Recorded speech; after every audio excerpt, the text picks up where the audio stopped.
కౌముదిలోని వాళ్ళ 5వ సూత్రం లఘు సిద్ధాంత కౌముదిలో ఆరు ఆరు పాఠం 6 కానీ ఆ, సూత్రం 5. అంటే ఊకాలో ఝ్రస్వ దీర్ఘ ప్లుత అనేది సూత్రం. ఊకాలో ఝ్రస్వ చాకు ఝ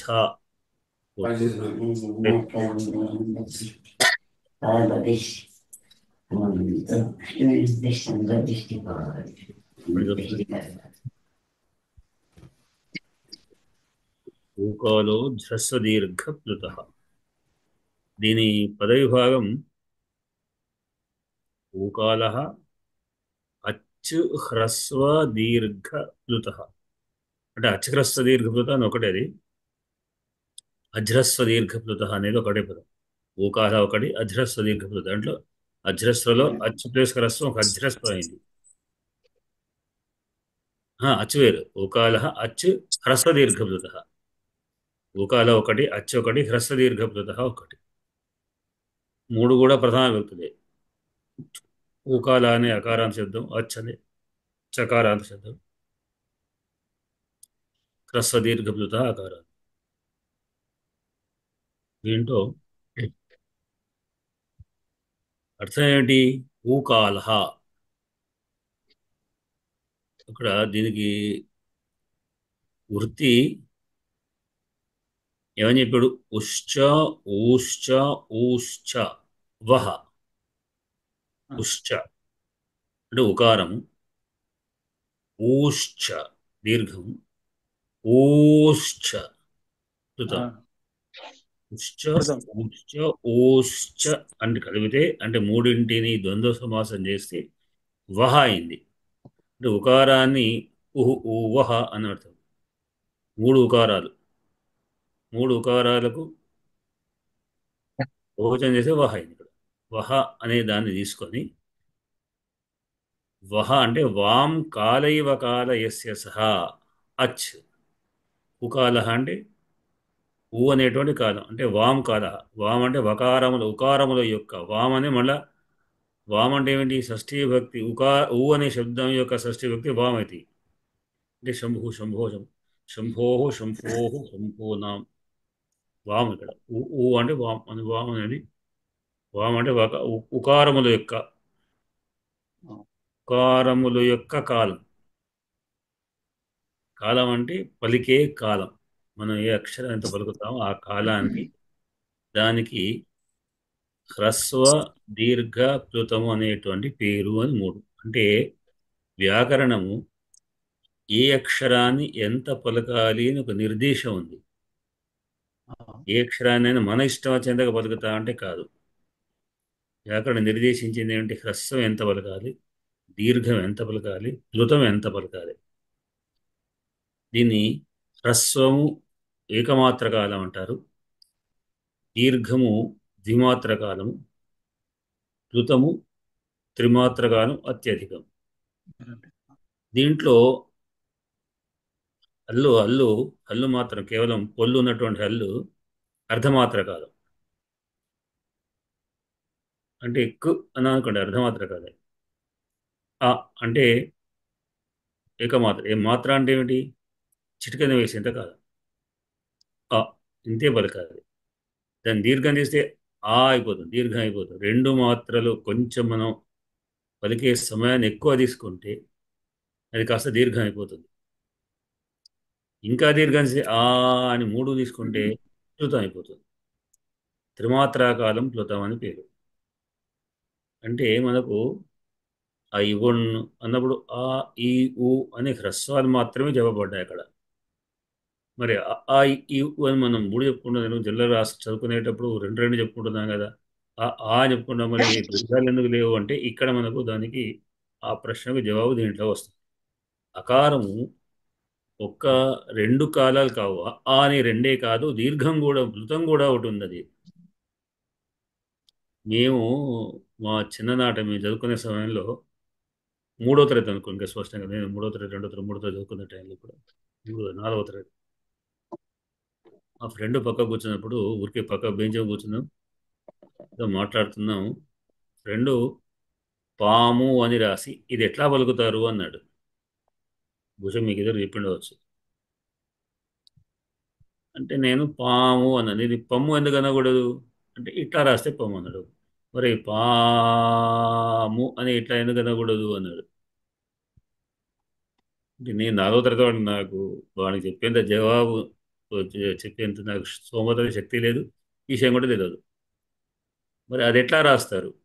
పా అని వాడు గడిసేపు అని మూ అంటాం కదా అని ఎందుకు అనకూడదు అంటే అర్థం మారిపోతుంది. ఎందుకు మారిపోతుంది? వానికి ఆ నాలుగో తరగతి సమయంలో వానికి వచ్చడే క్వశ్చన్ ఒక అంత పెద్ద ప్రశ్న రావడం గొప్పతనమే. దానికి జవాబు నాకు తెలియదు, కానీ ఇవి అడగాలని మాకు తెలియదు. కొన్ని అదైనా గురుగారిని ఫాస్ట్ అడగచ్చు సార్, అది అడిగితే ధైర్యం లేదు, సార్ని అడిగేది ధైర్యం మాకు లేదు. ఆ ప్రశ్న అప్పటికి ఆ ప్రశ్నగానే వెళ్ళిపోయింది, నాకు ఇప్పటికే గుర్తుంది అనమాట. అది ఎప్పుడు దొరికింది? నేను చదువుతున్నప్పుడు, ఇప్పుడు ఇది చదువుకున్నప్పుడు దొరికింది. అంటే ఇది త్రిమాత్రాకాలం అని. ఇది మన భాషలో ద్విమాత్రాకాలాలే దీర్ఘాలు ఉన్నాయి, కానీ త్రిమాత్రాకాలాలు లేవు పదాలు. అది ఎప్పుడు వస్తుంది? దూరాత్ దూతేజ అని ఒక సూత్రం వస్తుంది. దూరంగా ఉన్నవాడిని పిలిచే సమయంలో ఒరే అని పిలుస్తున్నాడు. ఈ రేలో ఏకారము చాలా దీర్ఘంగా పిలుస్తుంటాం. అది ఎందుకు? ఈ సౌండ్ అక్కడ దాకా వెళ్ళాలి, వాడిని చెవిలో వినరాలి. ఒరే అంటే ఇక్కడ దగ్గర లేడు, వాడు దగ్గర ఉన్నవాడికి అయితే పర్వాలేదు, పక్కకు ఉన్నాడు అంత అంత గట్టిగా పిలువు. దూరంగా ఉన్నవాడిని పిలిచేటప్పుడు దూరాదు పూతే, దూరంగా ఉన్నవాడిని పిలిచే సమయంలో పలికేటువంటి యొక్క దీర్ఘమైన వర్ణానికి ప్లుతం అని పేరు. అది త్రిమాత్రం కాలం కావచ్చు, ఇంకా అత్యధికం కావచ్చు, మూడు కంటే ఎక్కువ. సంస్కృతంలో మనం శబ్దాలు ఏకవచనం, ద్వివచనం, బహువచనం అన్నాం. బహువచనం అంటే ముగ్గురు కానీ ముగ్గురు కంటే అత్యధికం. ఈ మాత్రాలు కూడా త్రిమాత్రంగా అంటే దానికంటే అధికంగా ఉన్న వాళ్ళకి త్రిమాత్రా కాలం అన్నారు. త్రిమాత్రా కాలంలో ఉన్న వాడిని పిలిచేటువంటి దాన్ని అది ప్లుతం అవుతుంది. ఈ ప్లుతాన్ని గురించి సంధులలో వస్తుంది. మనకు సంధులు చెప్పేటప్పుడు ప్లుతాన్ని తర్వాత సంధి ఉండదు అని సూత్రం వస్తుంది. అంటే అరగ ఆ, ఆ, కృష్ణ అత్ర గౌశ్చరతి అను, కృష్ణ ప్లస్ అత్ర గౌశ్చరతి అన్నప్పుడు సంస్కృతంలో సంబోధనకు దీర్ఘం లేదు. తెలుగులో కావస్తే మీరు దీర్ఘం రాసుకోవచ్చు, ప్రశ్న చేసుకోవచ్చు, దీర్ఘం అవసరం ఉంటే పద్యాల్లో కావాలంటే గురువు కావాలంటే దాన్ని దీర్ఘం తీసుకుంటారు. నేను దీర్ఘం తీసుకోవడానికి ఏం లేదు, నాకు అక్కడ దీర్ఘం కావాలి వరణం దీర్ఘం తీసుకుంటా అంటే లేదు. సంధికి సంబోధనలో కృష్ణాన్ని సంబోధన కానీ కృష్ణా సంబోధన లేదు, దీర్ఘం ఇవ్వడానికి లేదు. మరి ఇప్పుడు అంతే. కానీ కృష్ణ ప్లస్ అత్రతి అను దగ్గర ఉన్న వాడిని పిలిచేప్పుడు కృష్ణ ప్లస్ అత్ర గౌశ్చరతి, ఓ కృష్ణ ఇక్కడ గోవు సంచరిస్తుంది అని పిలిచేటప్పుడు కృష్ణ ప్లస్ అత్ర కృష్ణా అత్ర అవుతుంది, సవర్ణ దీర్ఘ వస్తుంది. కానీ దూరాద్భుతమైనటువంటి దూరంలో ఉన్న పిలిచేవాడు ఏ కృష్ణ అత్ర గౌశ్చరతి అన్నప్పుడు కృష్ణ అని మృతం చేసిన తర్వాత మళ్ళీ అక్కడ అత్ర కలిపితే కృష్ణ అత్ర గౌశ్చరతి అవుతుంది. మళ్ళీ అక్కడ సేమే కదా, కృష్ణ ప్లస్ ఆకారానికి అత్రాల ఆకారానికి సవర్ణ దీర్ఘ వస్తుంది. కానీ అక్కడ సూత్రం ఏం చెప్తున్నది అంటే దానికి పృథ ప్రగృహ్య అచి నిత్యం అని. పృథములకు ప్రగృహ్యలకు అచ్చు ఉంటే అది నిత్యంగానే నిత్యం అంటే సంధి రాదు, ఎట్లా ఉందో అట్లానే ఉంటుందన్నమాట.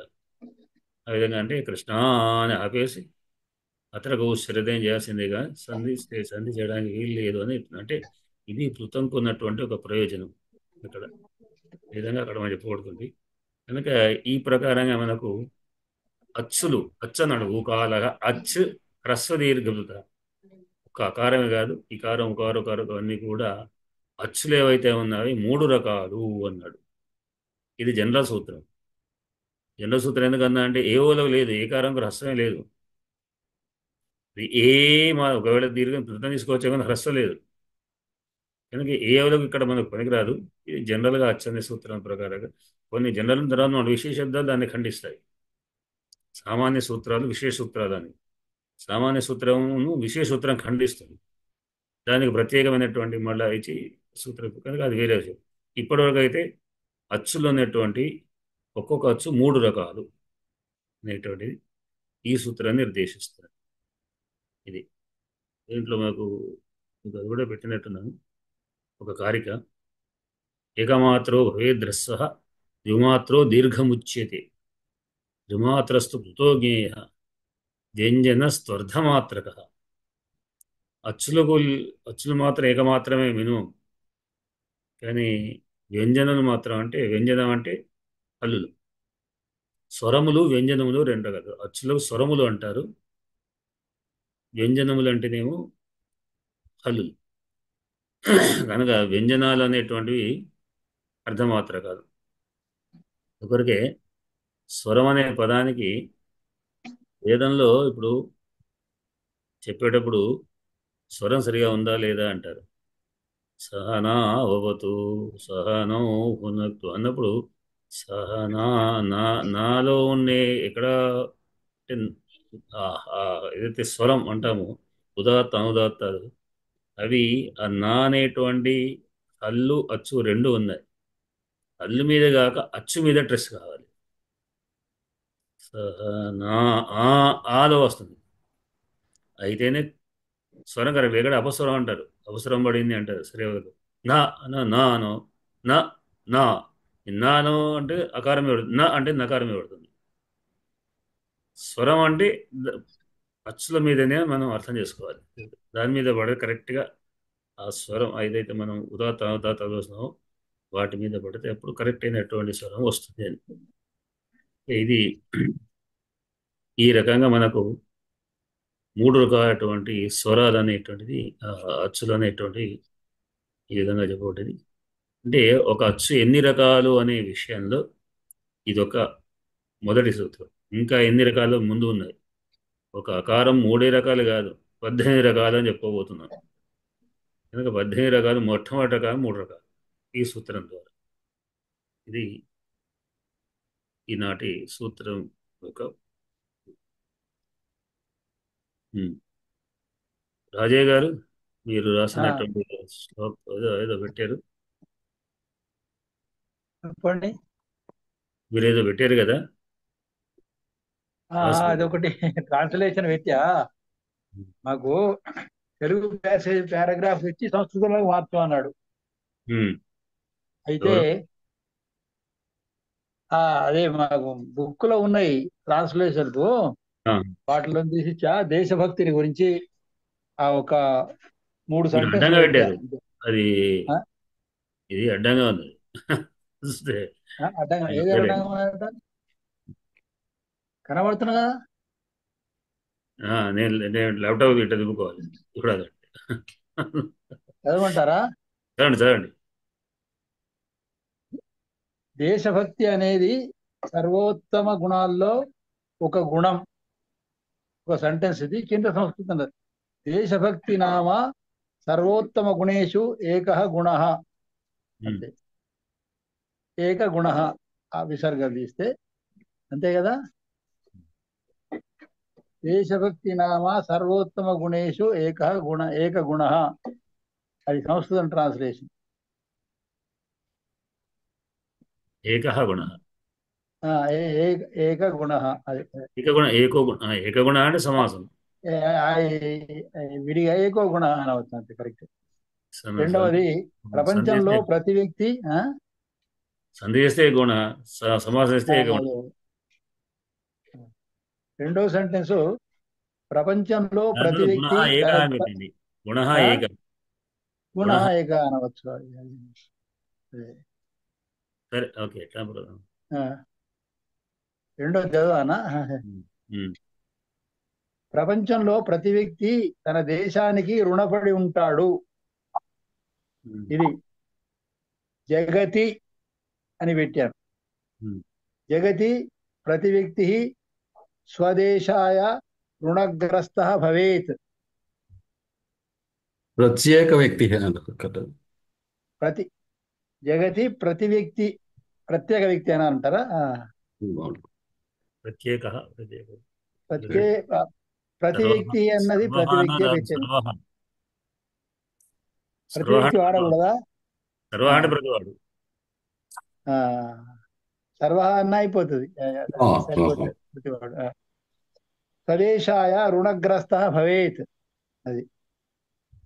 ఇక ఈ మూడవది సర్వేశాయన. రుణపడి ఉన్నాడు అనే వంతుకు రుణగ్రస్త అని పెట్టే నేను ఇక ఉమ్, ఒకటే. ఉమ్, అది.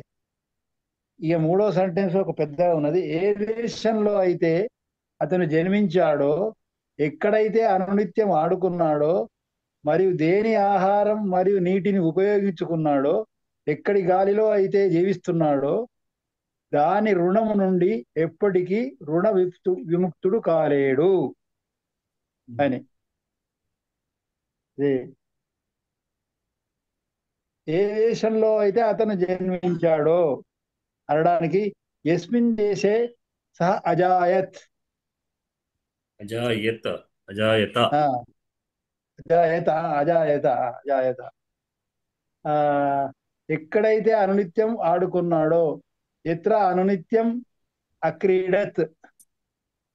క్రీడ తీసుకున్నాడు. క్రీడత. క్రీడత్. అక్రీడత.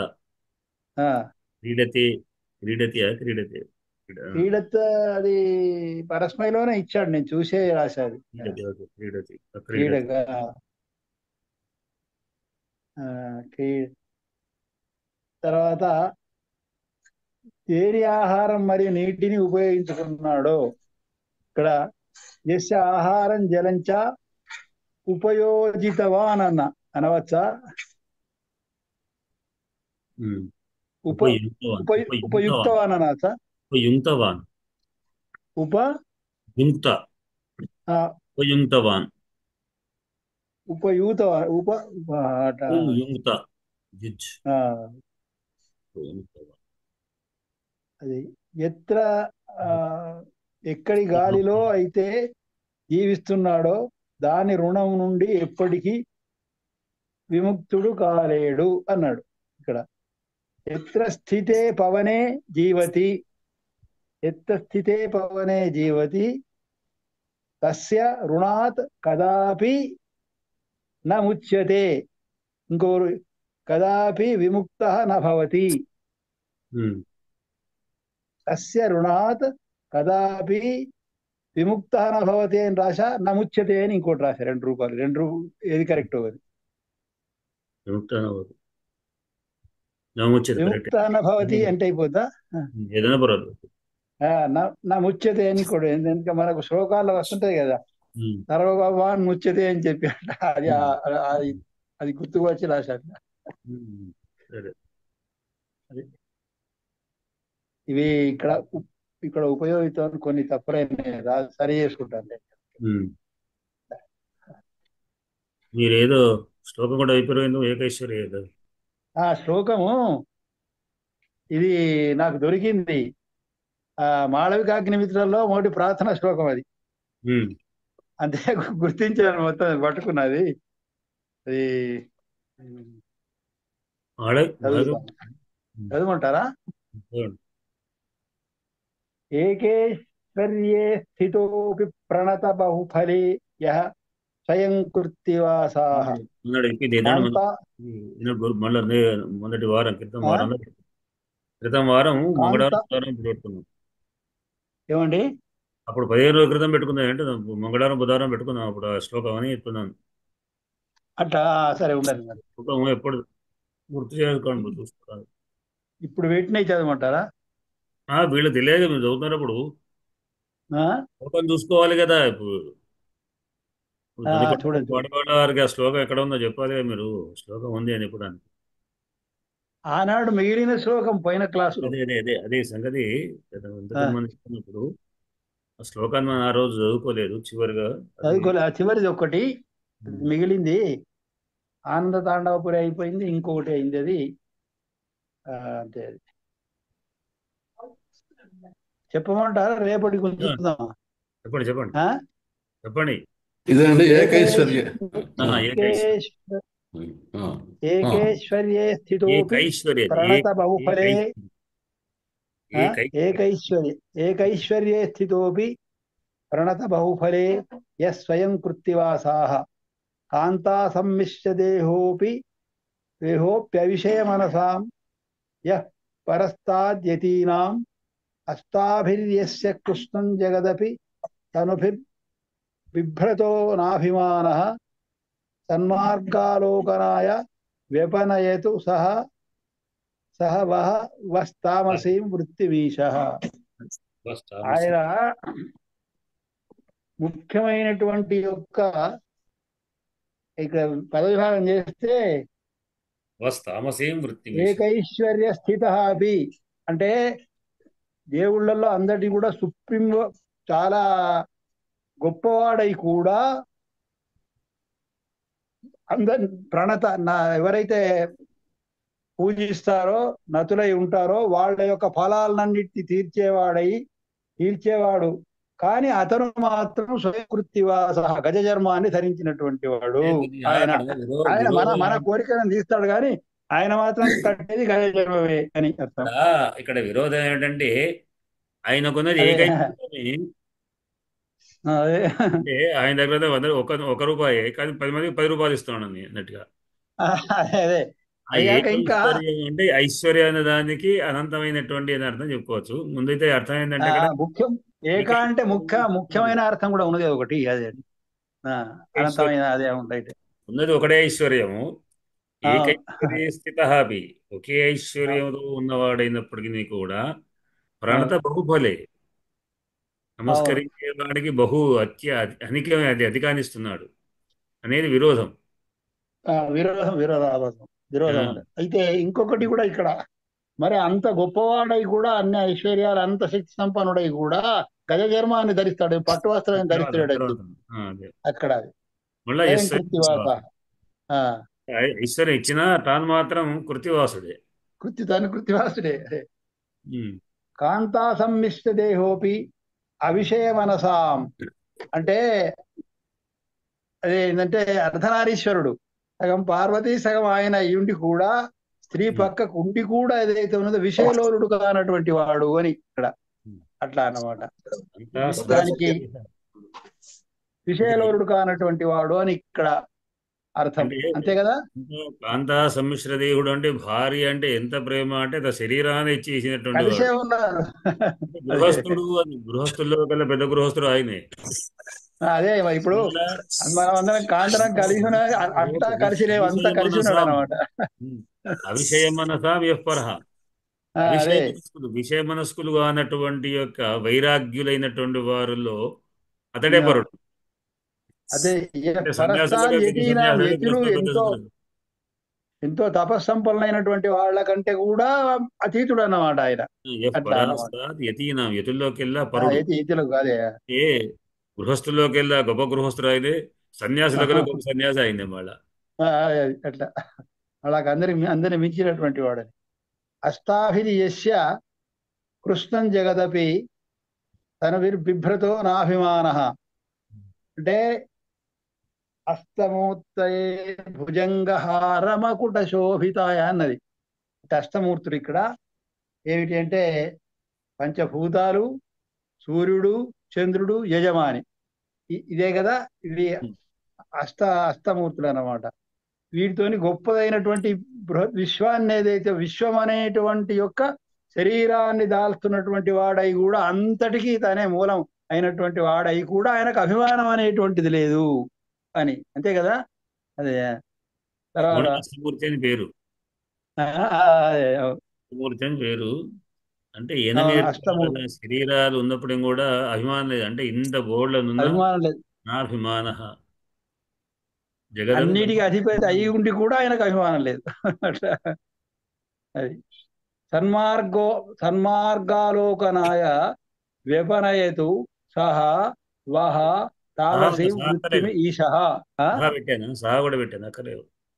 సన్మార్గావలోకనాయ అంటే మనకు సన్మార్గాన్ని చూపించడానికి నాలో ఉన్నటువంటి యొక్క తామస వృత్తిని తొలగించుము అని ప్రార్థించడం అన్నమాట ఇక్కడ.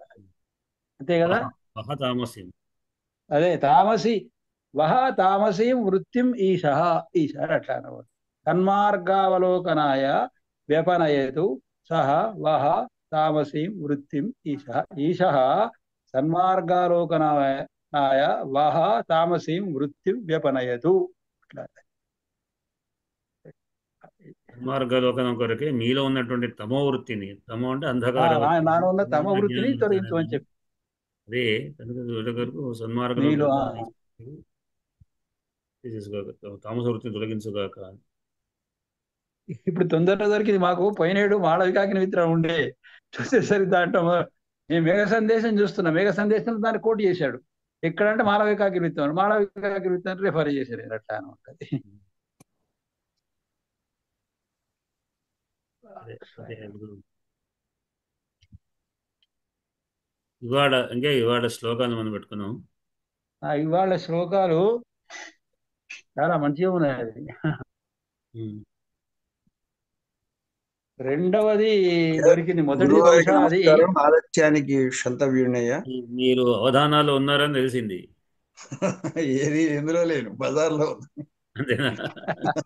ఏమో కూరగాయలు దాంట్లో ఉన్నారేమో, ఇంత క్రితం దాడికొండ అన్నాడు. మీరు అక్కడ ఉన్నారు దాంట్లో అని అంటే మరి ఉన్నారేమో బహుశా.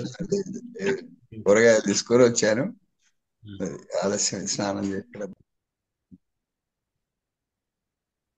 రెండోది ఎవరన్నా చెప్తే చెప్పమనండి, లేకుండా నేను చెప్తా. నైవానయత భూదూతాః హరినామ స్మరన్నరం యోంతే దద్యాద్విజేభ్యశ్చ నందనందనగామితి అని. అది యమదూతలు శివదూతల మధ్యలో అది యముడో ఎవరో చెప్పినట్టున్నది అన్నమాట. ఇతను హరిని స్మరిస్తున్నాడు కాబట్టి ఇతను తీసుకుపోకండి అని చెప్పి. కానీ నాకు దొరకలేదు శ్లోకం ఎక్కడ మరి. 2 లైన్ల వరకు తెలిసింది, 3-4 తెలుస్తలేవు. అయితే ఇది గరుడ పురాణంలోని అదే అదే అదే ఉత్తరార్థ పూర్వార్థ రెండు కలిపాను. నిజానికి ఆ పూర్వార్థ ఉత్తరార్థం దానికి ఇంకా వేరే ఉంది, కుదరలేదు. ఆ సందర్భంలో ఉన్న దాన్ని పూర్వార్థం ఒక దిక్కు ఉత్తరార్థం కలిపి నేను ఇక్కడ మీకు పెట్టాను. ఈ రెండు ఒక శ్లోకం, రెండు శ్లోకాలు. అయితే రెండింటికి అజామిడ సంబంధించి ఉపాఖ్యానంలో ఉన్నదని భాగవతంలో వెతికా నేను, కాదు. దొరకలేదు అది. గరుడ దాంట్లో పురాణం లేదు అది. గరుడ పురాణంలో యమధర్మరాజు భటులకు చెప్తున్నాడు, దూతలకు. ఆ, నైవానయత హోదూతాః ఫస్ట్ స్కిప్ అన్నాడు. హోదూతాః స్కిప్ అన్నాడు. ఎక్కడ చూస్తున్నది? Yashwant that is not available. అందరూ వీడియో ఉన్నారు కదా మీరు. అవును. అదే చెప్పారు but మీకు హోదూతాః నైవ ఆనయత తం నరం హరినామస్మరన్నరం. హరినామస్మరన్నరం స్మరించేటువంటి నరుణ్ణి నైవ ఆనయత తీసుకురావద్దు. ఎందుకొరకు? యహ ఎవడైతే అంతే దద్యాద్, అది ద్వ కాదు, ద్విజేభ్యశ్చ యోంతే దద్యాద్విజేభ్యశ్చ నందనందనగామితి. ద్విజేభ్య అంటే బ్రాహ్మణులకు, నందనందనగాం నందనందన అనబడేటువంటి గోవును ఎవడైతే అంతే చివరందు దద్యాదిస్తాడో, అంటే గోవును ఎవరైతే దానం చేసుకుంటారో చివరిలో వానికి తీసుకురావద్దు అని. గోదానం చేయమన్నారు కదా. చివరికైనా కొడుకులు తల్లిదండ్రుల పేరు గోదానం చేస్తే శ్రాద్ధాశ్రమంలో ఆ సమయంలో ఇస్తే వాళ్ళని మాత్రం ఇక్కడ తీసుకురావద్దు అని ఒక అర్థం. రెండో అర్థం ఏంటంటే ద్విజ పదానికి రకరకాల అర్థాలు ఉన్నాయి. ఏమర్థం ఉన్నది? ద్విజులు అంటే బ్రాహ్మణులు, క్షత్రియులు, వైశ్యులు ముగ్గురులో బ్రాహ్మణుడు అనే అర్థం ఎక్కువ తీసుకుంటాం. కూడా పక్షి అనే అర్థం కూడా, పక్షి అనే అర్థం ఉన్నది. అట్లానే పలు వరుస దంతాలకు కూడా ద్విజం అనే పేర్లు. ఎవరైతే ద్విజేభ్య అంటే దంతాలకి నందన అనే గాం అంటే వాక్కు, గోవు అనే అర్థం. గోవుకు అనేక అర్థాల్లో వాక్కు అనే అర్థం కూడా ఉంది. గోవు అంటే ఐశ్వర్యం అనే అర్థం ఉన్నది, ఇంకా చాలా ఉంది. భూమి అనే అర్థం ఉన్నది. నందనందన అన్నప్పుడు మనం పలికితే ఈ నాలుక పళ్ళకు తాకుతుంది. నం ద నం ద నకార దకారాలు ఇది వీటిని ఏమంటాం మనం ఈ చెప్పుకునేటువంటి వ్యాకరణంలో వస్తుంది. మనం చెప్పుకోబోయేటువంటి వ్యాకరణంలో ఏ ఏ అక్షరాలు ఎక్కడెక్కడ పుడతాయి, వాటి స్థానం ఏమిటి అని చెప్పేటప్పుడు ధృతులసానాం దంతాహ అని వస్తుంది. మనం 10వ సూత్రం తర్వాత, ఇప్పుడు మనం ఇవాళ 5వ సూత్రం చెప్పుకున్నాం. 10వ సూత్రం తర్వాత ఆ తర్వాత 10వ సూత్రం పెద్దగా ఉంది. దాని వృత్తి చాలా పాఠం ఒక 3, 4, 5 రోజులుగా మనం పడేసుకుంటాం. దాంట్లో స్థానాల్లో తవర్గ, లకారము, తవర్గ, వకారము, సకారము ఇవన్నీ కూడా దంతకు సంబంధించింది. కనుక అన్నా కానీ నాలుగు వెళ్ళి పళ్ళకు తాకాల్సింది. డా అన్న పళ్ళకు తాకాల్సింది. నంద నా ఈ విధంగా పండ్ల వరుసకు నందనందన అనేటువంటి శబ్దాన్ని, అంటే నందనందన అని పలుకకుంటే ఎవడైతే పలుకడో, ఎవడైతే పలుకుతున్నాడో వాడిని తీసుకురావద్దు అని. ఇది ఇక్కడ 2 అర్థాలు చమత్కారం. మన జనరల్గా పురాణాలు ఇంత జనరల్గా కథలాగా ఉంటాయి. మనకు చాలా తక్కువ ఇట్లాంటి శ్లోకాలు ఉంటాయి. విశేషమైనటువంటి అంశాలు తీసుకోవాలి. మొన్న కూడా మీకు ఒక శ్లోకం పెట్టాను. ఇది ఇంద్రియాల గురించి. రోజు ధనుకొండ వారు పథకం వారు కలిపి దాన్ని మొత్తం చేశారు. మీనమురు సజ్జనానం. అట్లా ఇక్కడ నందనందన అనేటువంటి పదము ఈ పండ్ల వరుసకు తాకే విధంగా పలకడం. అంటే ఎవరైతే పలుకుతారో గోవు, అదేమో 2 రకాలు. గోవును దానం చేసినా కానీ ఒక అర్థం, లేదా పండ్లకు నందనందన అనే వాక్కును కలిపిన, అంటే కృష్ణాన్ని పిలిచిన చాలు అని అర్థం. భగవంతుడి యొక్క పేరును పిలిస్తే అటువంటి వాడిని మీరు తీసుకురావద్దు. ఇప్పుడు దద్య అనేది దీనికి అన్వయం అవుతుందంటారా మరి? ఏంటండి? దద్యాద్ విజయ నందనందన గాం ఇది. గామిది దద్యాద్. గామిది దద్యాద్. పళ్ళకి ఇవ్వడు. విజేపి అంటే పళ్ళకి ఇవ్వడు. పళ్ళకు ఇవ్వడు అంటే ఆయన పలక ఇవ్వడు అంటే పలకడు అని అర్థం. విజయ బ్రాహ్మణులకు ఇవ్వడు అని ఒక అర్థం, పన్ను వరుసకి ఇవ్వడం అని ఒక అర్థం.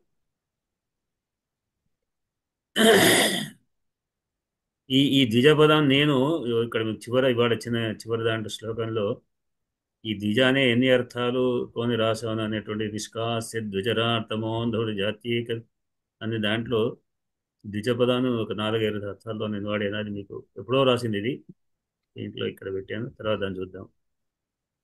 ఇక్కడ 2వ శ్లోకం ఇంకోటి, అంటే ఇవాళ ఇచ్చిన 2వ శ్లోకం. శపత్రో నగజార్తిహారి కుమారతాత శశిఖండమౌళి లంకేశ పూజిత పాద పద్మ పాయాదనాది పరమేశ్వరో నః అనే శ్లోకం. విన్నారు ఈ శ్లోకాన్ని మీరు, రాజయ్య గారు? మనం ఇంత క్రితం చెప్పుకున్నామయ్యా. మీరు విన్నారు కదా? కటకవారు మనం ఇంత క్రితం చెప్పుకున్నాము. ఇదే చెప్పామా? ఇది చెప్పుకున్నాం. అనాది ఆదులు తీస్తే వస్తుంది. అనాది పరమేశ్వరో నరః. ఇదకు వాళ్ళు ఎవరో దాంట్లో పెట్టిన దాన్ని బహుశా తీసి పెట్టినట్టు, రాజు కథ అనేది పెట్టినట్టు. అదే 2వసారి అనుకున్నాను. సరే అయితే ఇప్పుడు దీన్ని తీసి ముందు మళ్ళా చెప్పొచ్చు, తప్పే. చెప్పండి, మాకు గుర్తులేదు అది. చెప్పండి కటకమారు, మీకు గుర్తుండే. విష్ణుమూర్తి గురించి రాసిమ్మంటే శ్లోకం విష్ణుడు గురించి రాసిచ్చారు అని చెప్పి ఒక విష్ణు భక్తుడు చెప్పారు. విష్ణు భక్తుడు ఒక ధనికొండ లాంటి కవి దగ్గరికి వెళ్ళి, అయ్యో నేను రోజు స్మరించుకునేటట్టు నాకు పద్యం రాసి అయ్యా అని అడిగాడు. విష్ణు స్మరణ చేసేటట్టు పద్యం రాయమన్నాడు. మరి ధనికొండ వారు ఊరికే రారు కదా, అందులో చమత్కారం ఉండాలి. పూరణ చేసినా ఒక చమత్కారం ఉండాలి. శంకరాభరణం పూరణ చేసినా సమస్య, దాంట్లో ఓ చమత్కారం ఉండాలి. అందుకోసం ఈ పద్యం రాసిచ్చాడు. గవీశపత్రో నగజార్తిహారి కుమారతాత శశిఖండమౌళి లంకేశ సంపూజిత పాదపద్మ పాయాద్ అనాది పరమేశ్వరో నః అని చెప్పాడు. ఇక్కడ ఎక్కడ కూడా విష్ణు స్మరణ గాని, విష్ణు పేరు గాని, నామం గాని లేదు.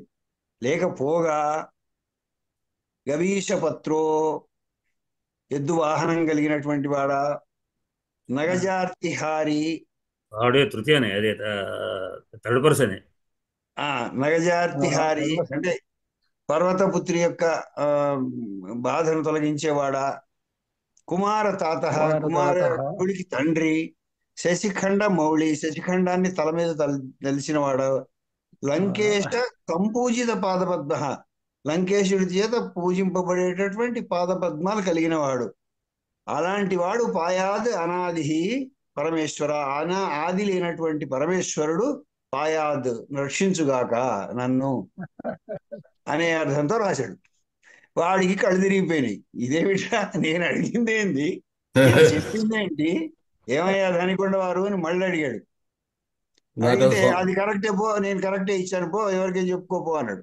నాకు సంస్కృతం రాక అట్లా ఇచ్చాను. ఏం కాదు.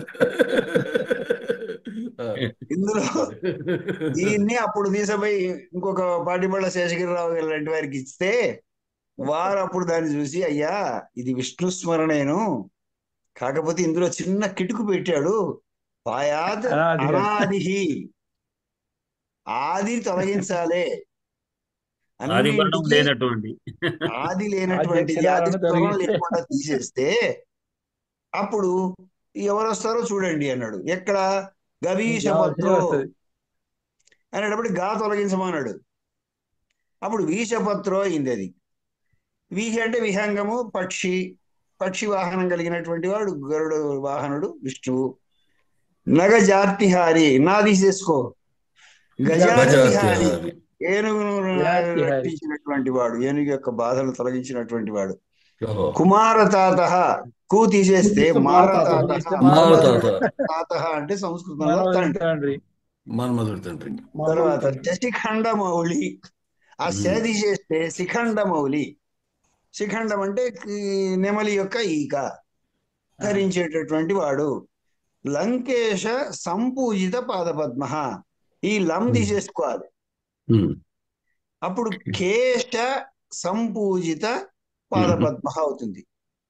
అంటే ఇక్కడ విష్ణువు బ్రహ్మ చేత శివుడి చేత పూజింపబడేటటువంటి పాదపద్మములు కలిగిన వాడ. బ్రహ్మ విష్ణు శివుడు ఇద్దరి చేత పూజింపబడేవాడు. పాయాద్ అనాది పరమేశ్వరో నః. ఆ రకంగా పా కూడా తీసేస్తే రమేశ్వరో నః, నిన్ను రక్షించుగాక అనేటటువంటి ఆహా చక్కటి అర్థంలో చెప్పాడయ్యా ఆయన ధనికొండ రామారెడ్డి గారు. ఇది చమత్కారమైనటువంటి శ్లోకం. ఇంత క్రితం ఇది గురువు గారు చెప్పబట్టి అది నాకు గుర్తున్నంత వరకు నేను మళ్ళా మీకు చెప్పగలిగిన అనుకుంటున్నాను. అయితే ఇంత చమత్కారం ఇంకా నేర్చుకోవాలన్నమాట నేను. మీకుంది, మీకు చమత్కారం చాలా ఉంది. కాకపోతే ఇప్పుడు సంస్కృతంలోకి రాకపోవచ్చు, కానీ అది మీ పద్యాలన్నీ గమనిస్తూనే ఉంటాం కదా, ప్రతిదీ చమత్కారం ఉండాల్సిందే. ధన్యవాదాలు సార్. రైట్. తర్వాత శ్లోకం. అబలాఢ్య విగ్రహ శ్రీ అమర్త్య నతిరక్షమాలయోపేత పంచవక్త్రమోదిత ముఖ పాయాత్ పరమేశ్వరో ముహురనాది. పాయాత్ పరమేశ్వర పంచవక్త్రనది, పంచవక్రణ, పంచక్రమోదిత, క్రమోదిత అంతేనా? ముఖ ఉంది కదా. అబలాఢ్య విగ్రహ శ్రీ, అబలము చేద ఆఢ్యమైన విగ్రహము యొక్క శ్రీ సంపద గలవాడు. పాయాత్ పరమేశ్వర, అబల అంటే పార్వతీదేవి చేత ఆఢ్యమైనటువంటి విగ్రహం యొక్క సంపద గలవాడు. అమర్త్యానతి, అమర్త్యులు అంటే మానవులు, దేవతలు సరే దేవతలు, దేవతల చేత నతి నమస్కరించబడినటువంటి వాడు, దేవతల యొక్క నమస్కారం కలవాడు. అక్షమాలయోపేత, అక్షమాల చేత కూడుకున్నవాడు, క్షమాలయ ఉపేత. తర్వాత పంచక్రమ ఉదిత ముఖ, పంచముక్రమము చేత ధరించబడేటువంటి ముఖం గలవాడు, 5 ముఖాలు గలవాడు అయినటువంటి పరమేశ్వరుడు ముహు అనాది పరమేశ్వర. దీంట్లో కూడా అనాదియే మళ్ళా.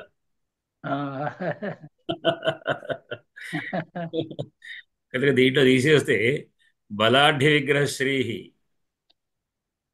బలమైనటువంటి బలం చేత, బలవంతో కూడుకున్నటువంటి బలాఢ్యుని చేత కూడుకున్నటువంటి వాడు, విగ్రహమైనటువంటి సంపద గలవాడు. మర్త్యనతి, మర్చుల చేత నమస్కరించబడేటువంటి వాడు. అక్షమల ఆది చేస్తే క్షమాలయ, క్షమాలయం అంటే పృథ్వీతో కూడుకున్నవాడు. పములు తీసేస్తే చక్రమోదిత, చక్రం చేత ఉదితమైనటువంటి ముఖం గలవాడు.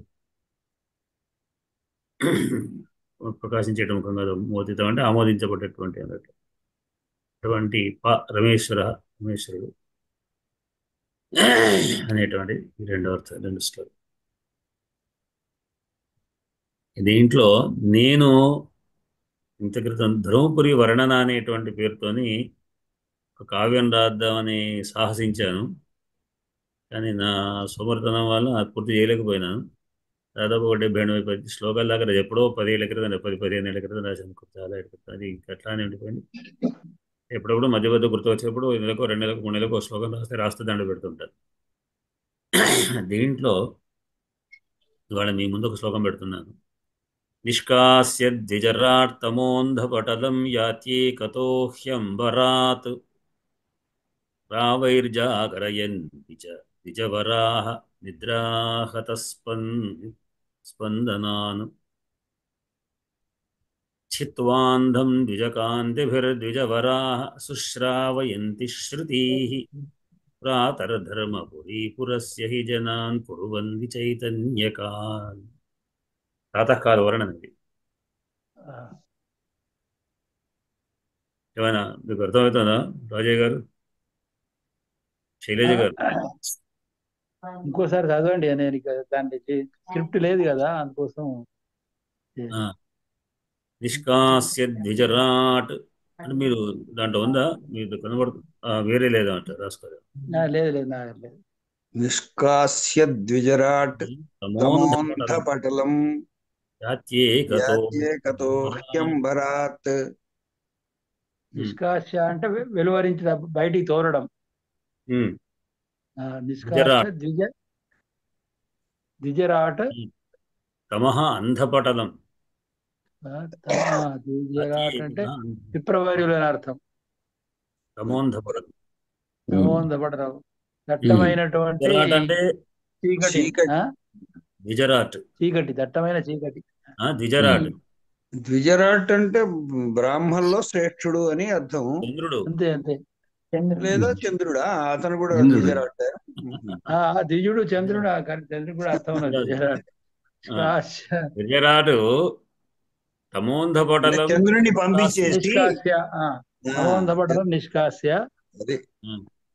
ఏకత అంటే ఒకవైపు నుండి అంబరాదు యాతి, అంబరం నుండి యాతి వెళ్ళిపోతున్నాడు. సూర్యోదయ వర్ణన కాబట్టి అది దృష్టిలో పెట్టుకుంటే మనకు తొందరగా తెలిసిపోద్ది. అది సూర్యోదయ వర్ణన. యాతి ఏకతో ప్రాతర్ధర్మపురీశ్వరస్య హి జనాన్ కుర్వంతి. ముందే చెప్పారుగా, ప్రాతర్ధర్మపురీపురస్య హి జనాన్ కుర్వంతి చైతన్యకాన్. పైన ఉన్నది కుర్వంతి అనమాట. అన్నిటికీ లాస్ట్ కుర్వంతి వచ్చేస్తుంది. యాతి ఏకత అయిపోయింది. రావై జాగరయంతి ద్విజవరాహ. మళ్ళీ ఇక్కడ అక్కడ అంటే పక్షులు వాటి ధ్వనులతోనే మేలుకొల్పుతున్నవని. రావైర్ జాగరయంతి, భావము చేత, శబ్దము చేత జాగరయంతి మేలుకొల్పుతున్నాయి. ద్విజవరాహ పక్షులు వాటి యొక్క రావాలతో మేలుకొల్పుతున్నాయి జనాలను. అది అంటే ఇక్కడ ద్విజవర అంటే పక్షులు. పక్షులు మబ్బున ఉదయం నామముహూర్తంలో లేచి కిలకల చూస్తుంటాయి. అవి నిద్రాహతులైనటువంటి వారిని జాగరయంతి, జాగర అంటే నిజంత ప్రత్యయం, లేపుతున్నాయి. నిద్ర నుంచి లేపుతున్నాయి. చిత్వాంధం ద్విజకాంతిభిర్ద్విజవరాహ సుష్ప్రావయంతి శృతైః. ఇక్కడ ద్విజకాంతి ద్విజవరాహ మళ్ళా ఆ.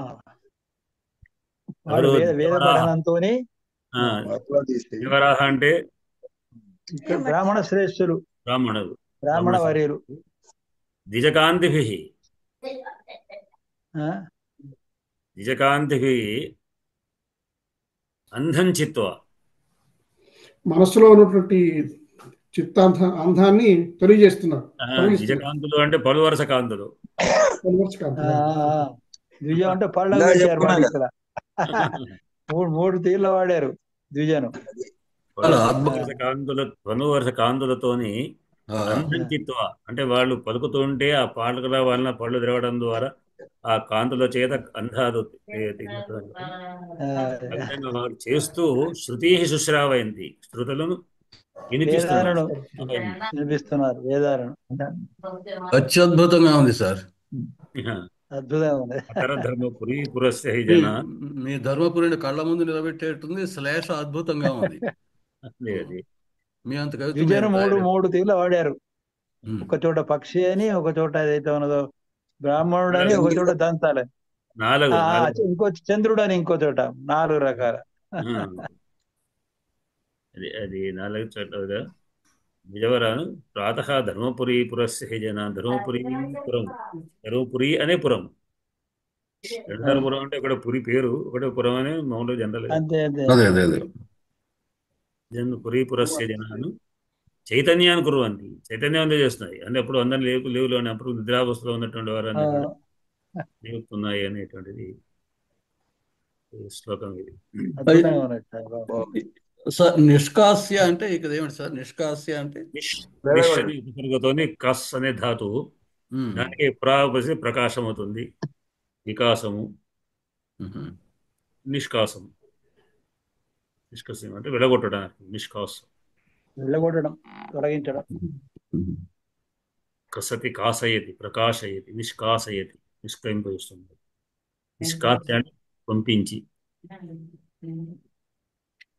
చంద్రుని పంపించి.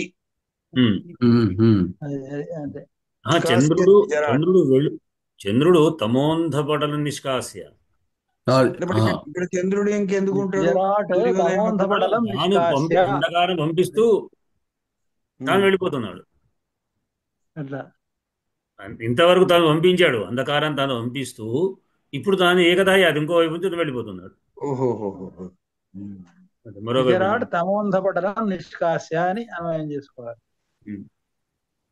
అంతవరకు ఆయన పంపిస్తూ ఇప్పుడు తర్వాత ఏకధారణ మరొక వైపు నుండి యాతి, అంబరాది యాతి, ఆకాశం నుంచి వెళ్ళిపోతున్నాడు.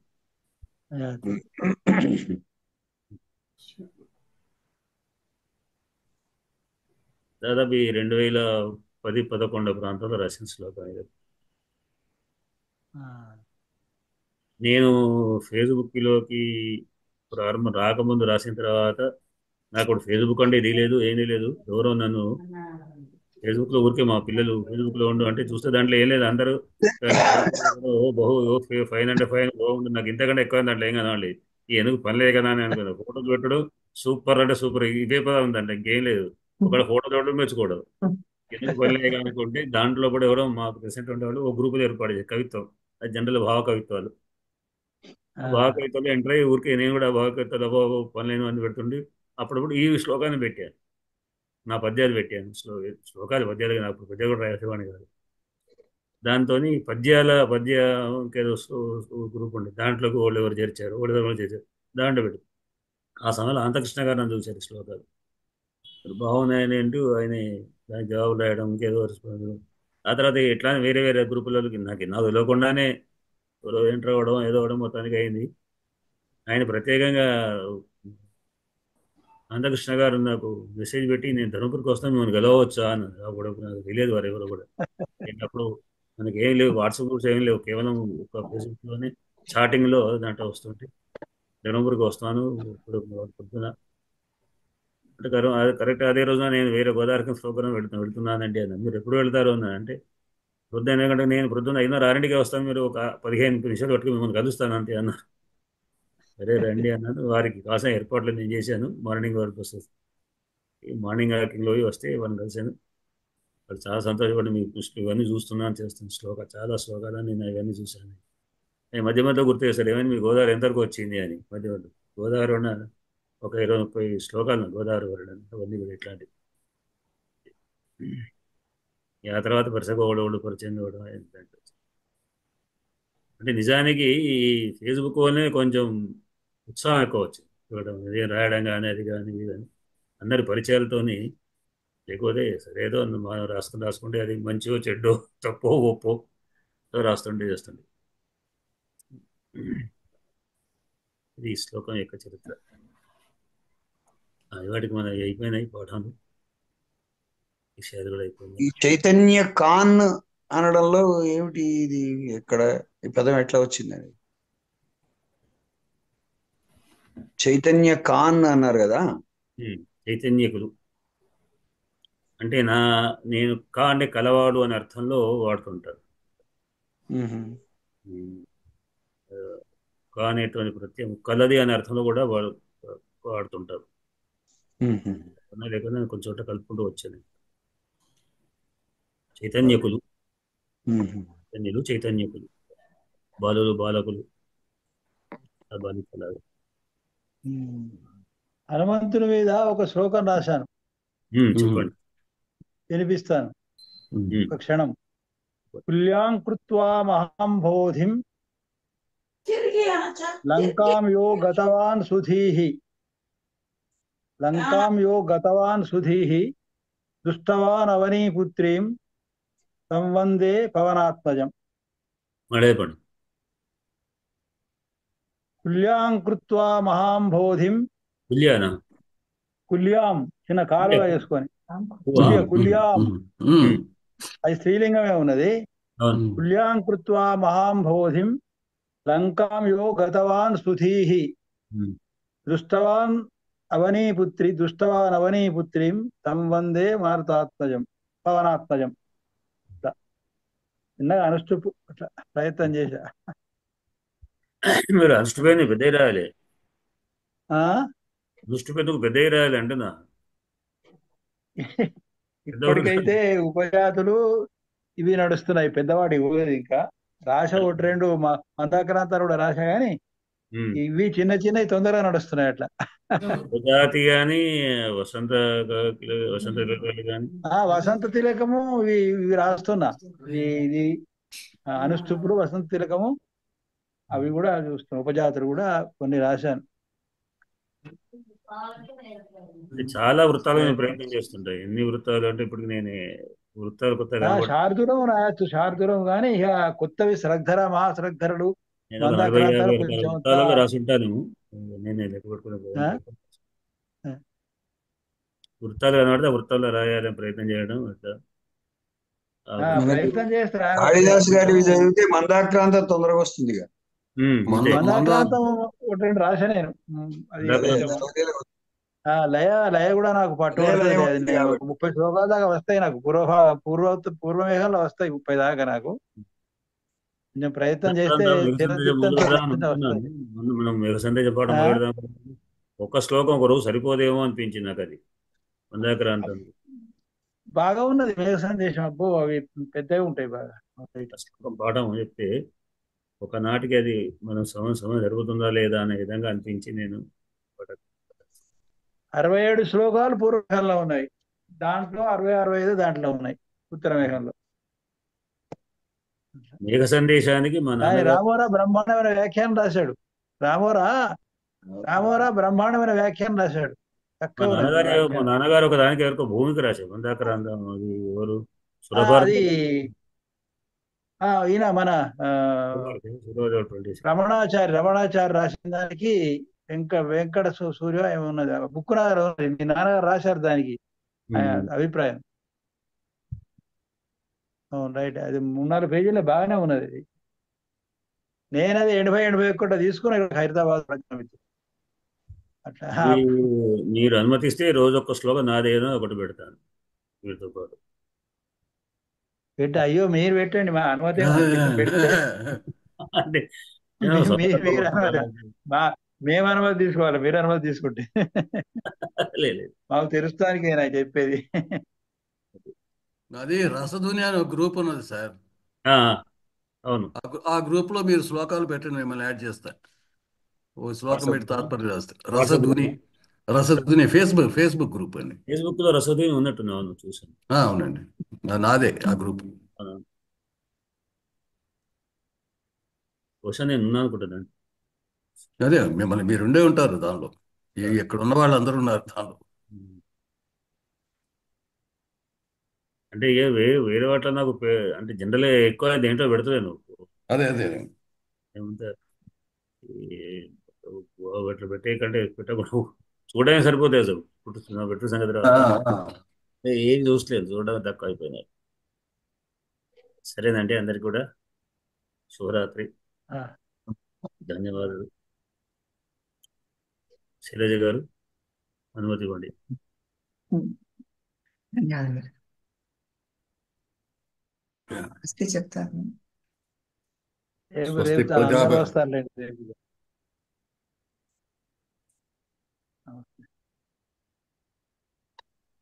ఏం చేశారు గురుగారు? చెప్తారా? స్వస్తి ప్రజాభ్య పరిపాలయంతాం న్యాయేన మార్గేణ మహీశాః గోబ్రాహ్మణేభ్య శుభమస్తు నిత్యం. లోకా సమస్తా సుఖినో భవంతు. శుభరాత్రి. ఏం చేస్తున్నాను?